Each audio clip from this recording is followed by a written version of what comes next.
नमस्कार, मी पंजाब डक. आज आहे 26 मे 2025 आणि पाहू शकता मी माझ्या शेतामध्ये आणि या शेतामधून सगळ्या शेतकऱ्याला अंदाज येणार आहे. राज्यातल्या सर्व शेतकऱ्याला सांगू इच्छितो की राज्यामध्ये 26 मे पासून म्हणजे 26, 27, 28, 29, 30 आणि 31 मे पर्यंत दररोज भाग बदलत जोराचा पाऊस पडणार आहे म्हणून हा अंदाज लक्षात येतो. काही ठिकाणी मुसळधार पडणार आहे, काही ठिकाणी अति मुसळधार पडणार आहे, कुठं रिमझिम पडणार आहे. राज्यात सगळीकडे म्हणजे चारही विभागामध्ये म्हणजे पूर्व विदर्भ, पश्चिम विदर्भ, दक्षिण महाराष्ट्र, उत्तर महाराष्ट्र, कोकणपट्टी, खानदेश, मराठवाडा सगळीकडे पाऊस पडणार आहे म्हणून हा अंदाज लक्षात घ्यायचा. आणि योगायोगानं तुम्हाला एक सांगू इच्छितो सगळ्यांच्या आनंदाची बातमी, केरळला मान्सून दाखल झालेला आहे आणि आणखी 2 दिवसात आपल्या महाराष्ट्रात देखील दाखल होईल. पण परिस्थिती अशी आहे की शेतकऱ्याचे शेत असे हे पाहू शकता की आमचं शेत आहे, शेत तयार आहेत, फक्त काय झालं त्याच्यामध्ये तण उगवलंय म्हणून याला एकदा पाया हाणावं लागणार आहे. म्हणून शेतकऱ्यांसाठी ज्यांचं शेत दुरुस्त करायचं त्यांच्यासाठी परत एक आनंदाची बातमी, 1 जून नंतर 1 जून ते 7 जून पर्यंत असं चांगलं कडक सूर्यदर्शन होणार आहे. 1 जून ते 7 दरम्यान पाऊस काय येणार नाही, मोठा काही चिंता करायची गरज नाही.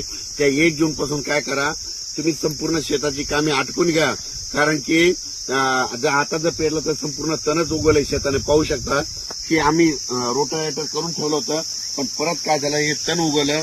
त्याच्यामुळे सगळ्याला ना आता आपल्याला उकर मारून पाळी करून परत पेरणी करावं लागणार आहे.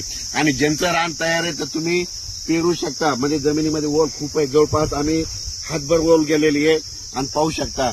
पण राज्यातल्या ज्यांचं शेत तयार आहे तर तुम्ही कापसाची लागवड करू शकता. तुम्ही तुमचा निर्णय स्वतः घ्या, पेरायचं असेल तर पेरा, जमिनीतली ओल तपासा, तुम्ही तुमचं पेरू शकता. पण 1 तारखेनंतर 7 तारखेपर्यंत शेतकऱ्याला मेहनत करण्यासाठी म्हणजे पाऊस थोडा विश्रांती घेणार आहे म्हणून हा अंदाज लक्षात येतात. मान्सूननं दणदणीत म्हणजे आगमन इतकं जोरात केलंय तर तुम्हाला सांगतो आज देखील म्हणजे आज 26 मेला देखील राज्यामध्ये आपल्या महाराष्ट्रामध्ये ठिकठिकाणी मुसळधार पाऊस पडणार आहे. मुंबईला देखील अतिवृष्टी होणार आहे, नाशिक देखील अतिवृष्टी होणार आहे.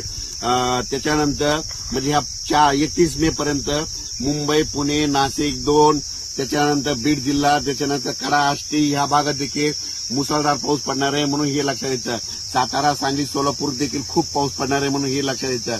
म्हणजे सांगायचं झालं तर जिल्ह्याच्या सगळ्याच भागामध्ये प्रत्येक नदीला, वड्याला पाणी येईल असा, गुडघ्या इतकं पाणी येईल असा राज्यात पाऊस पडणार आहे म्हणून हा अंदाज लक्षात येतं. तर आज हे जरी ऊन पडलेलं असलं तरी तुम्ही बघा दुपारी 2:30-3च्या नंतर राज्यामध्ये परत पावसाला सुरुवात होणार आहे. पण हा पाऊस पुन्हा रात्रभर आजूबाजूला पडतच राहणार आहे म्हणून हा अंदाज लक्षात येतात. पण राज्यातल्या सर्व शेतकऱ्यांना सांगू इच्छितो, तुमच्यांचं शेत दुरुस्त